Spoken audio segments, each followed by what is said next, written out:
പ്രഭാഷകൻ്റെ പുസ്തകത്തിലെ 43-ാം അധ്യായം 18 മുതൽ 33 വരെയുള്ള വാക്യങ്ങൾ മനഃപ്പാഠമാക്കുക. 18. അതിൻ്റെ വെണ്മ കണ്ണഞ്ചിക്കുന്നതാണ്. അത് വീഴുന്നത് കണ്ട് മനസ്സ് വിസ്മയഭരിതമാകുന്നു. 19. അവിടുന്ന് ഭൂമിയിൽ ഉപ്പുപോലെ തുഷാരം വിതറുന്നു. ഉറയുമ്പോൾ അത് കൂർത്ത മുള്ളുപോലെയാകുന്നു. 20. തണുത്ത വടക്കൻ കാറ്റ് വീശി ജലോപരിതലം മഞ്ഞുകട്ടയാകുന്നു. ജലാശയങ്ങളുടെ മുകളിൽ അത് പൊങ്ങിക്കിടക്കുകയും ജലം അതിനെ പടച്ചട്ട പോലെ അണിയുകയും ചെയ്യുന്നു. 21. പർവ്വതങ്ങൾ ചൂടുകൊണ്ട് ദഹിക്കുകയും മരുഭൂമി വരളുകയും സസ്യങ്ങൾ അഗ്നി കൊണ്ടെന്ന പോലെ വാടിക്കരിയുകയും ചെയ്യുന്നു. 22. എന്നാൽ മൂടൽമഞ്ഞ് എല്ലാറ്റിനെയും അതിവേഗം സുഖപ്പെടുത്തുന്നു. മഞ്ഞ് പ്രത്യക്ഷമാകുമ്പോൾ ചൂട് ശമിച്ച് ഉന്മേഷമുണ്ടാകുന്നു. 23.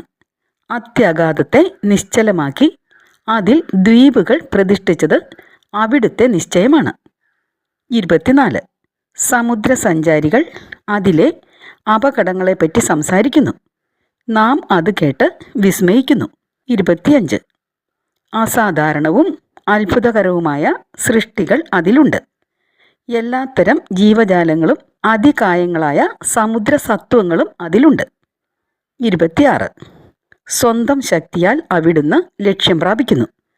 അവിടുത്തെ വചനത്താൽ എല്ലാം നിശ്ചിത മാർഗത്തിൽ ചരിക്കുന്നു. 27. എത്ര പറഞ്ഞാലും മുഴുവനാവുകയില്ല. എല്ലാറ്റിൻ്റെയും സാരം ഇതാണ്: അവിടുന്നാണ് സർവവും. 28. അവിടുത്തെ പ്രകീർത്തിക്കാൻ എവിടുന്നാണ് നമുക്ക് ശക്തി ലഭിക്കുക? എല്ലാ സൃഷ്ടികളെയുംകാൾ അവിടുന്ന് ഉന്നതമാണ്. 29. കർത്താവ് ഭയവും ഭക്തിയും ജനിപ്പിക്കുന്നു. അവിടുന്ന് അത്യുന്നതനും അവിടുത്തെ ശക്തി അത്ഭുതകരവും ആണ്. 30. എല്ലാ കഴിവും ഉപയോഗിച്ച് കർത്താവിനെ സ്തുതിക്കുവിൻ. അവിടുന്ന് അതിനും ഉപരിയാണ്. സർവശക്തിയോടും കൂടെ അവിടുത്തെ പുകഴ്ത്തുവിൻ.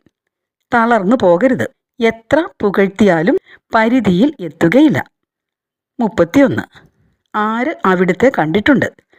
ആർക്ക് അവിടുത്തെ വർണ്ണിക്കാൻ കഴിയും? ആർക്ക് അവിടുത്തെ വേണ്ട വിധം പുകഴ്ത്താൻ കഴിയും? 32. ഇവയേക്കാൾ മഹത്തായ നിരവധി കാര്യങ്ങൾ നമുക്ക് അജ്ഞാതമായി വർത്തിക്കുന്നു. അവിടുത്തെ ഏതാനും സൃഷ്ടികൾ മാത്രമേ നാം ദർശിച്ചിട്ടുള്ളൂ. 33. എല്ലാം സൃഷ്ടിച്ചത് കർത്താവാണ്. തൻ്റെ ഭക്തർക്ക് അവിടുന്ന് ജ്ഞാനം പ്രദാനം ചെയ്യുന്നു.